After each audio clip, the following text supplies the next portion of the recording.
Welcome to we learn virtual learning network में आपका स्वागत है। आज हम पॉलिटिकल साइंस सेक्शन 9 पर डिस्कशन करेंगे and that is emergency provisions. Now let's see what are the topics that are to be covered in this session.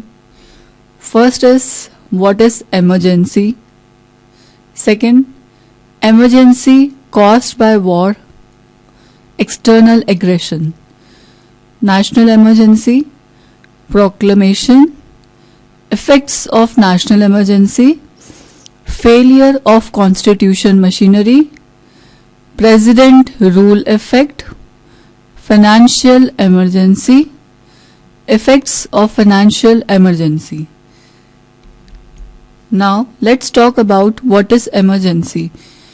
आपने देखा होगा हर कंट्री में कुछ ना कुछ इमरजेंसी सिचुएशंस क्रिएट हो जाते हैं, कुछ ना कुछ इमरजेंसीज ऐसे आ जाती हैं, या जैसे अटैक्स हो गए, या जैसे आप इंडिया में अगर बात करें तो एक जब इंडिपेंडेंस हुआ था उसके बाद पार्टीशन हुआ तो that was the emergency, that was national emergency. Now let's discuss what is emergency here. When the constitution of India was being drafted, India was passing through a period of stress and strain. जब constitution पास किया गया था India का, तब उस time पे India की जो सिचुएशन थी बहुत ही ज़्यादा स्ट्रेसफुल थी, बहुत ही ज़्यादा स्ट्रेन्स था, क्योंकि उस टाइम पे हिंदूज मुस्लिम्स के बीच में बहुत सारे रायट्स क्रिएट होने लगे और communal riots was there. Now partition of the country, communal riots, and the problem concerning the merger of princely states including Kashmir. Thus, the constitution makers thought to equip the central government with the necessary authority. जब partition होने की बात आई तब उस time पे ये issue आया कि कश्मीर जो है वो पाकिस्तान को मिलना चाहिए, ना कि इंडिया को, क्योंकि कश्मीर में जो है वो सारे ही मॉमडन्स हैं और वो पाकिस्तान का पार्ट है, और इस बात पे आज तक ये इश्यूज हैं कश्मीर को लेकर। आप देखते हैं वहाँ पर टेररिस्ट अटैक्स कितने हैं, कितनी प्रॉब्लम्स फेस होती है। Next, therefore some emergency provisions were made in constitution to safeguard and protect the security, integrity and stability of the country and effective functioning of state governments. तो जब यहाँ पर आप देखोगे कि इमरजेंसी प्रोविजंस पास किए गए कॉन्स्टिट्यूशन में ताकि इंडिया की सिक्योरिटी बनी रहे, इंटीग्रिटी बनी रहे और स्टेबिलिटी बनी रहे इस कंट्री की। Now this emergency is very necessary in Indian constitution, और इंडियन कॉन्स्टिट्यूशन में सबसे इम्पॉर्टेंट है कि इस इमरजेंसी को किस तरह से मेंटेन किया जाए। Next, emergency caused. अब किन किन रीजन से इमरजेंसीज आती हैं, किन किन सिचुएशंस, ऐसी क्या सिचुएशंस होती हैं या ऐसे क्या क्राइसिस होती हैं जिससे कि इमरजेंसी सिचुएशंस आ जाती हैं कंट्री में। Now let's have a look on this. There are 3 types of extraordinary और crisis situations that are envisaged. यहाँ पर हम 3 टाइप्स की बात कर रहे हैं क्राइसिस की, जो इमरजेंसी सिचुएशंस को क्रिएट करती हैं कंट्री के अंदर। Now let's talk about first, when there is a war or external aggression has been committed, or there is threat of the same, or if internal disturbances amounting to armed rebellion take place. First situation है कि जब war की आपको scenario दिखे, या फिर अगर लगता है कि बाहर से कोई एक्सटर्नल एग्रेशन आना है, जैसे कि चाइना अटैक हो सकता है या पाकिस्तान अटैक हो सकता है, या फिर टेररिज्म अटैक्स जो इंडिया में हुए हैं, that could be one of the reasons. या फिर जैसे आपने देखा होगा अयोध्या में आज भी प्रॉब्लम्स क्रिएट हुई हिंदू मुस्लिम्स को लेकर, और जो टेम्पल है उससे रिलेटेड, तो ये तो हो सकता है इंटरनल डिस्टर्बेंसेस की वजह से। Second, when it becomes impossible for the government of a state to be carried on in accordance with the constitution, कि जब बिल्कुल ही पॉसिबिलिटी नहीं रहती इस गवर्नमेंट की कि वो उस कॉन्स्टिट्यूशन को कैरी आउट कर सके या उनके रूल्स रेगुलेशंस को फॉलो कर सके, जैसे कि इंडिया में ये क्राइसिस भी फेस हो चुका है। Next, third is if the credit और financial stability of the country is threatened. जब बहुत ज्यादा फाइनेंशियल क्राइसिस आ जाए कंट्री के अंदर जीडीपीज डेवलप नहीं हो पा रहे, बहुत ही बैकवर्ड हो जाए, then again there is the emergency situation. Now national emergency. Now what is national emergency? National emergency under Article 352 has been declared 3 times so far. Twice it was imposed due to the external aggression, once by China and another time by Pakistan. तो national emergency जो है India में वो 3 times अकर हो चुकी है according to article 352, जिसमें कि दो तो एग्रेशंस की वजह से एक्सटर्नल एग्रेशंस, एक एक्सटर्नल एग्रेशन हुआ था चाइना अटैक और सेकेंड जो था वो Pakistan attack. whereas it was declared only once on the basis of the fear of internal disturbances. लेकिन internal disturbances की वजह से उन्हें एक ही at once ही बताया गया है. Then this emergency was imposed on 25th June 1975 और ये national emergency जो impose हुई थी या अकर की थी that was on 25th June 1975. Now let's have a look on proclamation. National emergency is imposition of emergency caused by war, external aggression और internal rebellion. तो इसके 3 ही causes हो सकते हैं नेशनल इमरजेंसी के. एक तो हो सकता है वॉर, सेकेंड हो सकता है कि एक्सटर्नल एग्रेशंस की वजह से, या फिर फाइनल है इंटरनल रेबेलियन की वजह से. Now this type of emergency can be declared by the president of India. और ये इमरजेंसी कौन डिक्लेयर करता है? President of India. ही और she can issue such a proclamation even on the ground of threat of war और aggression. कि ये वो इशू कर सकता है इस प्रोक्लेमेशन को जबकि अगर थ्रेट हो भी वॉर का या एग्रेशन का. Next, according to the 44th amendment of the Constitution, the President can declare such an emergency only if the cabinet recommends in writing to do so. और ये तभी कर सकते हैं अकॉर्डिंगली जब कैबिनेट जो है वो इसे रिकमेंड कर सके राइटिंग में, और तभी ये अप्रूवल आगे पास ऑन होता है. Next, proclamation of emergency has to be approved by both the houses of parliament by absolute majority of the total membership of the houses as well as 2/3 majority of members present and voting within 1 month. Otherwise the proclamation ceases to operate. कि ये जो proclamation है emergency का that has to be approved. दोनों houses का approval होना चाहिए, that is Rajya Sabha और लोकसभा, और एटलीस्ट जो है 2/3 मेजोरिटी जो है मेंबर्स के प्रेजेंट होने चाहिए या फिर वोटिंग सिस्टम होना चाहिए विद इन 1 मंथ. और अदरवाइज अगर ऐसा नहीं होता तो वो प्रोक्लेमेशन स्टॉप कर दिया जाएगा और उसको नहीं कंटिन्यू कर सकते. It has to be approved by the Rajya Sabha with in 1 month and later on by the Lok Sabha also within 1 month of the start of its next session. तो दोनों हाउसेस का अप्रूवल होना चाहिए और with in 1 month, that is Rajya Sabha का भी approval हो plus Lok Sabha का भी अप्रूवल हो ताकि उसको स्टार्ट कर सके नेक्स्ट सेशन के लिए. Now, once approved by the parliament, the emergency remains in force for a period of 6 months from the date of proclamation. जिस डेट से प्रोक्लेमेशन पास हुआ है उसके 6 मंथ्स के पीरियड तक वो रहता है उसके अंदर. If the situation improves the emergency can be revoked by another proclamation by the president of India. Suppose कि वो इमरजेंसी रिजॉल्व हो गई या फिर इम्प्रूव हो गई वो सिचुएशन, तो अनदर प्रोक्लेमेशन या नेक्स्ट प्रोक्लेमेशन प्रेसिडेंट पास कर सकते हैं. For the first time, emergency was declared on 26 October 1962 after China attacked our borders in the northeast. तो नॉर्थ ईस्ट में जब चाइना ने अटैक किया था इन द ईयर 1962 तब ये इमरजेंसी डिक्लेयर हुई थी. This national emergency lasted till 10th January 1968 long after the hostilities ceased. और ये एटलीस्ट 2 years तक ये नेशनल इमरजेंसी रही है.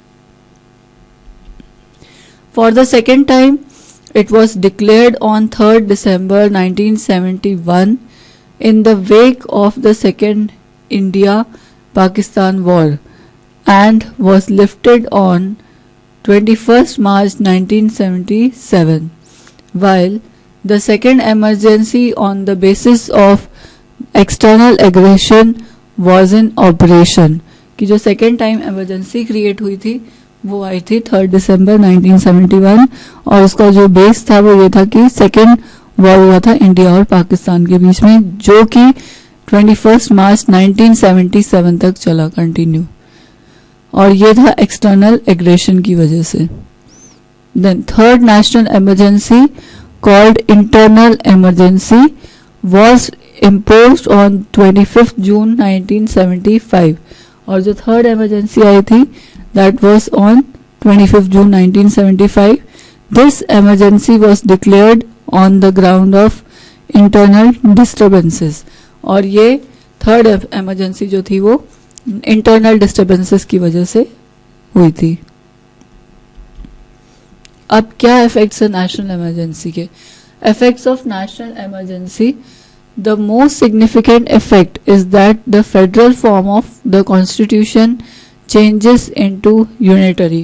कि नेशनल इमरजेंसी से क्या होता है, एक तो होता है कि फेडरल सिस्टम को हम फॉलो कर रहे हैं कॉन्स्टिट्यूशन के, लेकिन जब नेशनल इमरजेंसी आती है तो सभी यूनाइटेडली उसके लिए वर्क करते हैं. Second, the president of India can issue directions to the states as to the manner in which the executive power of the states is to be exercised. कि जो प्रेसिडेंट ऑफ इंडिया है वो issue कर सकता है directions कि किस तरीके से उसको हैंडल आउट करना है, क्या क्या इश्यूज हैं, कंसर्न्स हैं जो रिजॉल्व किए जा सकते हैं. During this period the Lok Sabha can extend its tenure by a period of 1 year at a time, but the same cannot be extended beyond 6 months after the proclamation ceases to be operative. So इस period के time में लोकसभा जो है वो अपना tenure period increase कर सकता है 1 year तक का, और उसके अलावा नॉट एक्सटेंडेड बियॉन्ड 6 months, कि उससे ज्यादा नहीं हो सकता, एंड द प्रोक्लेमेशन उसके बाद खत्म हो जाएगा, that will be stopped. Now during emergency the president is empowered to modify the provisions regarding distribution of revenues between the union and the states. कि जब इमरजेंसी केसेस होते हैं या इमरजेंसी अराइज होती है तो प्रेसिडेंट जो है वो प्रोविजंस को ले सकते हैं और रेवेन्यूज, डिफरेंट रेवेन्यूज जो कलेक्शन मेथड है उसको भी अडॉप्ट कर सकते हैं. लाइक कितना रेवेन्यू डिस्ट्रीब्यूटेड है यूनियन के बीच में और स्टेट्स के बीच में. Next, the fundamental rights under article 19 about which you have already learned are automatically suspended, and this suspension continues till the end of the emergency. और जो फंडामेंटल राइट्स है वो सस्पेंड हो जाते हैं कि उसका यूज नहीं होता, क्योंकि यहाँ पर सभी यूनाइटेडली वर्क कर रहे हैं और इमरजेंसी में ये कुछ टाइम पीरियड के लिए सस्पेंड कर दिए जाते हैं. Next, but according to the 44th amendment, freedoms listed in Article 19 can be suspended only in case of proclamation on the ground of war or external aggression. कि जो 44th amendment freedoms है वो भी suspend हो जाते हैं for during the time of proclamation. Now failure of constitutional machinery. अब क्या क्या फेलियर्स फेस करने पड़ते हैं? Proclamation of emergency by the President is called proclamation on account of the failure or breakdown of constitutional machinery. In popular language, it is called the President's Rule. कि proclamation है क्या basically? एक President rule है, और अगर उस rule को हम break कर रहे हैं तो we are not successfully running our functions. National emergency, such a proclamation must also be placed before both the houses of parliament for approval. कि जो नेशनल इमरजेंसी केसेस हैं वो दोनों हाउसेस में अप्रूवल के लिए जाना चाहिए, and after that once it is approved then only can be noticed. In this case approval must be given within 2 months, otherwise the proclamation ceases to operate. कि approval अगर चाहिए तो वो 2 months के टाइम पीरियड के अंदर अंदर approval मिल जाना चाहिए, नहीं तो प्रोक्लेमेशन जो है इट विल सीज आउट, मतलब खत्म हो जाएगा। Next, if approved by the parliament the proclamation remains valid for 6 months at a time. अगर वो पार्लियामेंट से अप्रूव हो गया प्रोक्लेमेशन तो वो 6 months तक के लिए वैलिड रहेगा। और इसके अलावा it can be extended for another 6 months but not beyond 1 year, कि वो अनदर 6 months के लिए टेन्योर टाइम इंक्रीज कर सकते हैं बट उसके आगे नहीं इंक्रीज कर सकते beyond 1 year। Next, however emergency in a state can be extended beyond 1 year if, कि जो अगर मान लो स्टेट में कोई इमरजेंसी आई है तब उस केस में हम एक्सटेंड कर सकते हैं 1 year तक, otherwise not. A national emergency is already in operation और if the election commission certifies that the election of the state assembly can not be held, कि नेशनल इमरजेंसी जो है वो ऑलरेडी ऑपरेशंस में है, उसके अलावा जो इलेक्शन कमीशन है वो सर्टिफाइड करता है कि वो इलेक्शन स्टेट असेंबली के इलेक्शन से ही बना है। Now this type of emergency has been imposed in most of the states at one time or the other for a number of times, और ये emergency एक बार ही नहीं number of repeated times हो चुकी है। For example, it was in 1951 that this type of emergency was imposed for the first time in the Punjab state। ये emergency हमने देखी थी 1951 में हुई थी और that was in the Punjab state। Second है in 1957 the Kerala state was put under the president's rule, कि 1957 में president का rule हुआ था केरला के अंदर। Next, in 1986 emergency was imposed in Jammu and Kashmir due to terrorism and insurgency, कि emergency आई थी जम्मू एंड कश्मीर में क्योंकि वहाँ बहुत ज़्यादा टेररिस्ट अटैक्स होने लगे थे और इनसिक्योरिटीज बहुत ज़्यादा थी।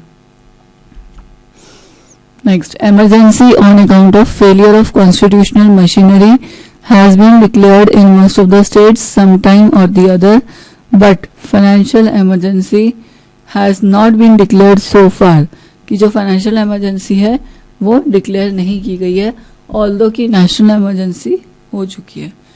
Emergency when imposed affects the fundamental rights of the citizens, कि जब इमरजेंसी इम्पोज की जाती है तो वो डेफिनेटली वो अफेक्ट करती है फंडामेंटल राइट्स को, क्योंकि उस टाइम पीरियड के लिए फंडामेंटल राइट्स सस्पेंड कर दिए जाते हैं।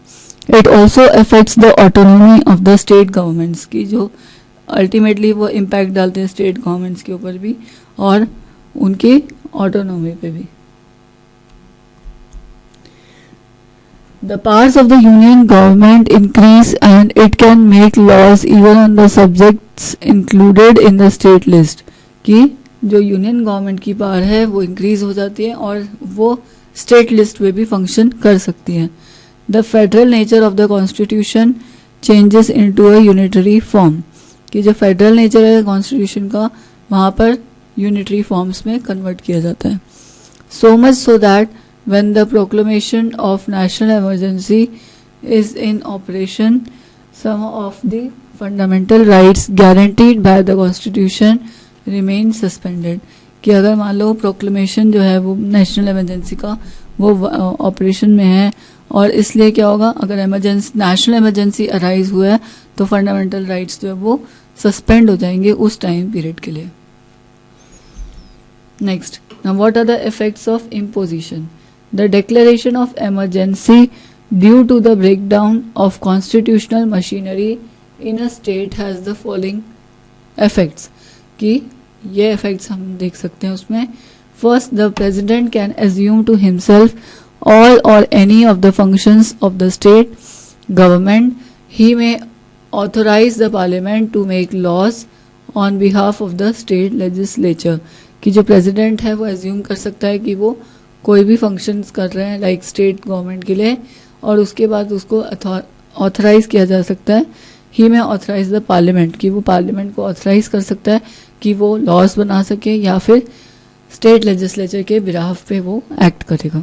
Second, the president can make any other incidental और consequential provision necessary to give effect to object of proclamation, कि जो भी प्रोविजंस पास करने होंगे उस टाइम पीरियड पे सारे प्रोविजंस प्रेसिडेंट ही पास करेंगे और जो कि नेसेसरी है प्रोक्लेमेशन के लिए.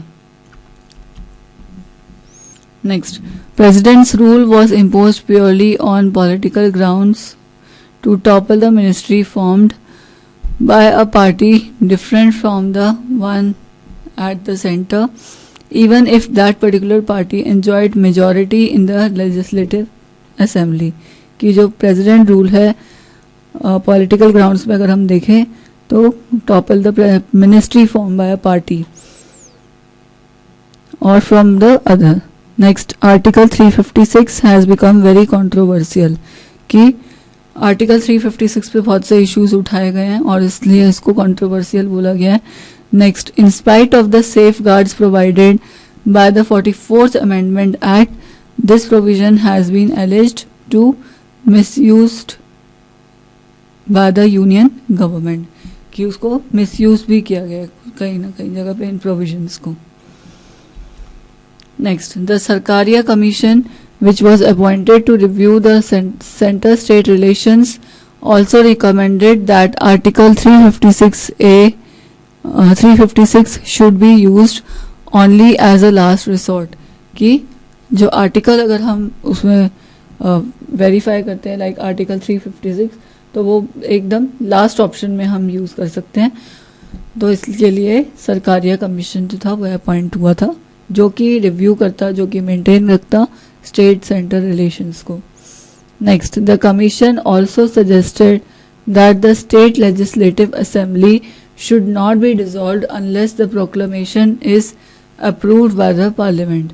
कि जो कमीशन है उसने ये भी सजेस्ट किया कि स्टेट लेजिस्लेटिव असेंबली जो है वो डिसॉल्व नहीं होना चाहिए जब तक कि प्रोक्लेमेशन अप्रूवल ना आ जाए पार्लियामेंट से.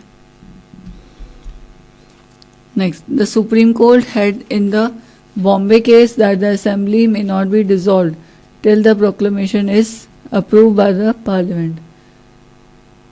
On a few occasions, such as when Gujarat government recommended use of Article 356 in Uttar Pradesh, the President returned the recommendation for reconsideration. The Union government took the hint and dropped the proposal. कि जो union government थी उन्होंने जो positive points थे वो उन्होंने note किए और उसके बाद प्रपोजल को ड्रॉप कर दिया. Next, financial emergency. It provides that if the president is satisfied that the financial stability और क्रेडिट ऑफ इंडिया और any one of its part is in danger, he may declare a state of financial emergency.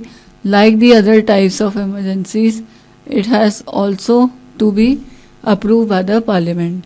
कि जो president है वो satisfied है कि जो financial stability है that should not be in danger, और या फिर वो डिक्लेयर कर सकता है अगर मान लो कि कुछ क्राइसिस आ रहे हैं तो प्रेसिडेंट डिक्लेयर कर सकता है फाइनेंशियल इमरजेंसी के लिए. और इन्हीं की तरह प्रेसिडेंट के बाद पार्लियामेंट से भी अप्रूवल होना इसका नेसेसरी है. Next, it must be approved by both houses of parliament with in 2 months. 2 months के अंदर अंदर दोनों हाउसेस से अप्रूवल आ जाना चाहिए.